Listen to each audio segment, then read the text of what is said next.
بسم اللہ الرحمن الرحیم۔ ناظرین، آج ہم بات کرنے والے ہیں شب قدر کے فضائل۔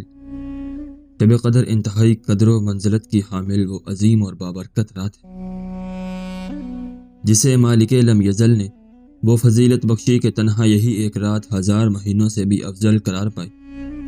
اس سے بڑی اس کی کیا فضیلت ہوگی؟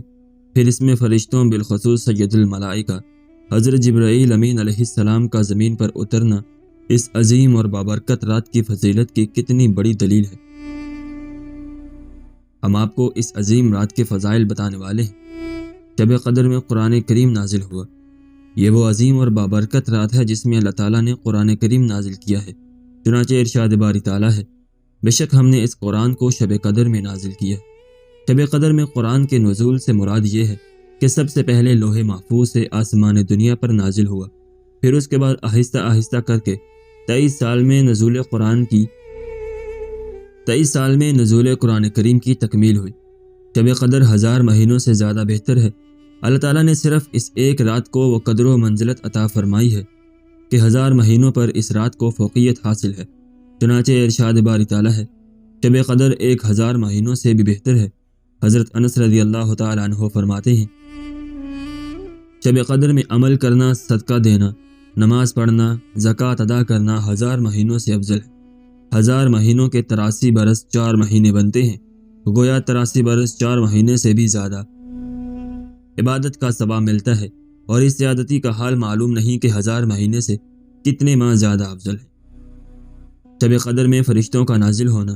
اس مبارک رات کی ایک بڑی فضیلت یہ ہے کہ اس میں فرشتوں کے سردار حضرت جبرائیل علیہ السلام، جن کو روح القدس کہا جاتا ہے، وہ اللہ تعالیٰ کے حکم سے فرشتوں کی جماعت کے ساتھ زمین پر اترتے ہیں۔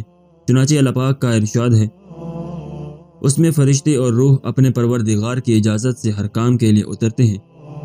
روح سے کیا مراد ہے؟ اس بارے میں مفسرین کے کئی اقوال ہیں۔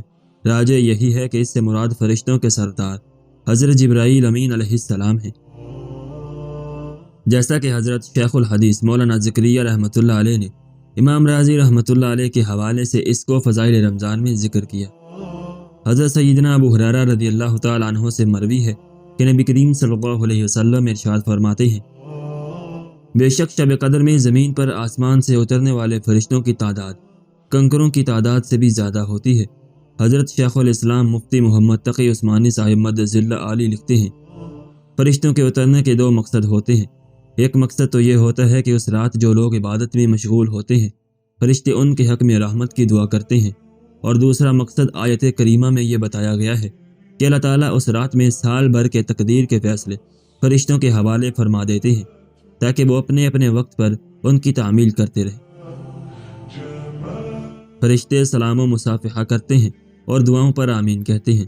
حضرت ابن عباس رضی اللہ تعالیٰ عنہ سے نبی کریم صلی اللہ علیہ وسلم کا یہ ارشاد مروی ہے، جب شب قدر نازل ہوتی ہے تو اللہ تعالیٰ جبرائیل علیہ السلام کو حکم دیتے ہیں، وہ فرشتوں کے ایک بڑے لشکر کے ساتھ زمین پر اترتے ہیں۔ ان کے ساتھ ایک سبز جھنڈا ہوتا ہے جس کو کعبہ کے اوپر نصب کرتے ہیں۔ حضرت جبرائیل علیہ السلام کے 100 پر ہیں، جن میں سے صرف 2 پروں کو وہ اس رات میں کھول کر مشرق سے مغرب تک پھیلا دیتے ہیں۔ پھر حضرت جبرائیل علیہ السلام فرشتوں کو اس رات میں پھیل جانے کا حکم دیتے ہیں، اور وہ فرشتے اس رات میں ہر کھڑے بیٹھے نماز پڑھنے والے، ذکر کرنے والے کو سلام کرتے ہیں، مصافحہ کرتے ہیں اور ان کی دعا پر آمین کہتے ہیں، اور یہی حالت صبح صادق تک رہتی ہے۔ ایک اور روایت میں حضرت علی کرم اللہ وجہہ کا یہ ارشاد منقول ہے، بے شک 7ویں آسمان پر ایک حضیرۃ القدس ہے، وہاں ایسے فرشتے ہیں جنہیں روحانیون کہا جاتا ہے۔ جب شب قدر ہوتی ہے تو وہ اللہ تعالیٰ سے دنیا میں اترنے کی اجازت مانگتے ہیں۔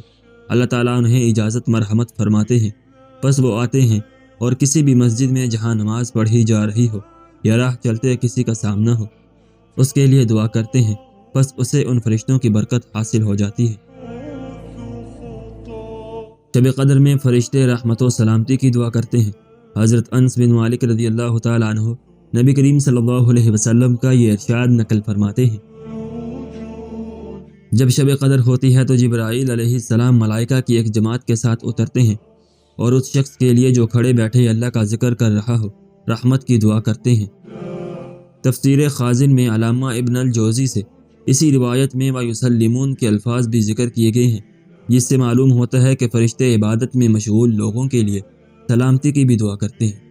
شب قدر کا برکت والا ہونا اور قدر و منزلت والا ہونا۔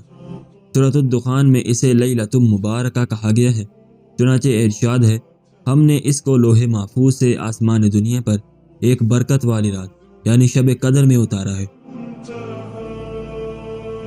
اور سورۃ القدر میں اسے لیلۃ القدر یعنی قدر و منزلت اور عظمت و شرف کی حامل رات کہا گیا ہے۔ چنانچہ ارشاد باری تعالیٰ ہے، بے شک ہم نے اس قرآن کو شب قدر میں نازل کیا ہے۔ حضرت مفتی محمد شفیع رحمۃ اللہ علیہ فرماتے ہیں، لیلۃ القدر کا ایک معنی عظمت و شرف کے ہیں، اور اس رات کو لیلۃ القدر کہنے کی وجہ اس رات کی عظمت و شرف ہے۔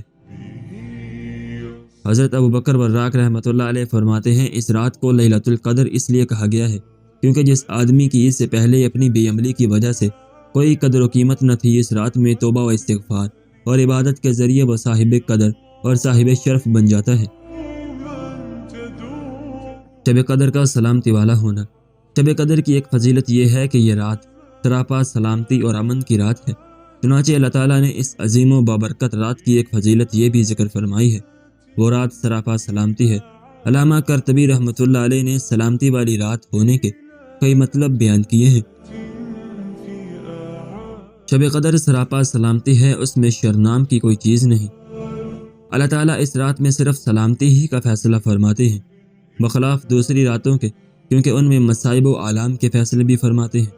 شب قدر شیطان کے تصرف اور اثر انداز ہونے سے محفوظ اور سالم ہوتی ہے۔ سلام سے مراد یہ ہے کہ فرشتوں کی جانب سے اہل ایمان پر سلام ہوتا رہتا ہے، اور وہ ایمان والوں کو ساری رات سلام کرتے رہتے ہیں۔ سلام سے فرشتوں کا ایک دوسرے کو سلام کرنا مراد ہے۔ سلامتی سے مراد خیر و بلائی ہے، یعنی یہ عظیم اور بابرکت رات صبح صادق کے طلوع ہونے تک سراپا اللہ تعالیٰ کی جانب سے بندوں کے لیے خیر و بھلائی پر مشتمل ہوتی ہے۔ شب قدر کی عبادت سے اگلے پچھلے گناہوں کی مغفرت ہونا۔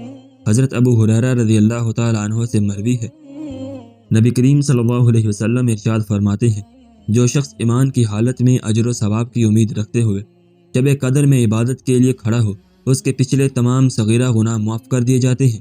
ایک روایت میں پچھلے گناہوں کے ساتھ اگلے گناہوں کا کفارہ بھی بیان کیا ہے۔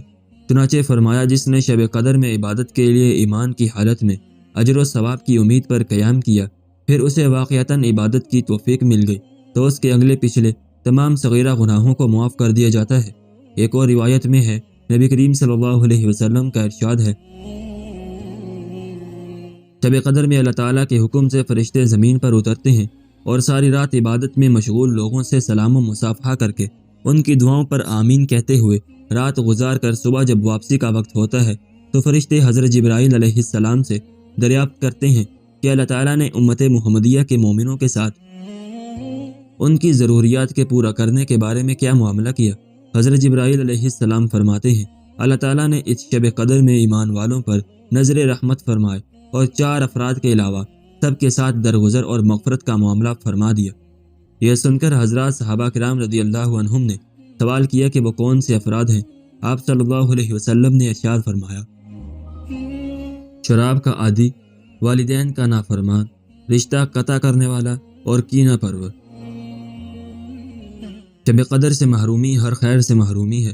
حضرت انس بن مالک رضی اللہ تعالیٰ عنہ فرماتے ہیں، ایک دفعہ رمضان کا مہینہ آیا تو آپ صلی اللہ علیہ وسلم نے ارشاد فرمایا، بے شک یہ مہینہ آیا ہے اور اس میں ایک رات ہے جو 1000 مہینوں سے زیادہ بہتر ہے۔ جو اس رات سے محروم رہ گیا وہ ساری ہی بلائی سے محروم رہ گیا، اور اس کی بلائی سے وہی محروم رہتا ہے جو حقیقی محروم ہو۔ شب قدر اس امت کی خصوصیت ہے۔ تفسیر در منشور میں مسند دیلمی کے حوالے سے یہ روایت نقل کی گئی ہے کہ نبی کریم صلی اللہ علیہ وسلم ارشاد فرماتے ہیں، بے شک اللہ تعالیٰ نے میری امت کو شب قدر عطا فرمائی ہے اور یہ ان سے پہلے کسی بھی امت کے لوگوں کو عطا نہیں فرمائی۔ شب قدر اللہ تعالیٰ کی منتخب کردہ رات ہے۔ حضرت کعب احبار رحمۃ اللہ علیہ فرماتے ہیں، اللہ تعالیٰ نے رات اور دن کی کچھ ساعتوں کو منتخب کر کے ان میں سے فرض نمازیں بنائیں، اور دنوں کو منتخب کر کے ان میں سے جمعہ بنایا، مہینوں کو منتخب کر کے ان میں سے رمضان کا مہینہ بنایا، راتوں کو منتخب کر کے ان میں سے شب قدر بنائی، اور جگہوں کو منتخب کر کے ان میں سے مساجد بنائیں۔ اللہ تعالیٰ سے دعا ہے کہ اللہ تعالیٰ ہمیں اس رمضان میں شب قدر نصیب فرمائے اور اس شب قدر کی رات کو عبادت کرنے کی توفیق عطا فرمائے، آمین یا رب العالمین۔ ناظرین، اگر آپ کو آج کی ہماری یہ ویڈیو پسند آئی ہو تو ہماری ویڈیو کو لائک کریں اور اپنے دوستوں کے ساتھ شیئر بھی ضرور کریں، اور اگر آپ نے ابھی تک ہمارا چینل سبسکرائب نہیں کیا تو ہمارے چینل کو بھی سبسکرائب کر لیں۔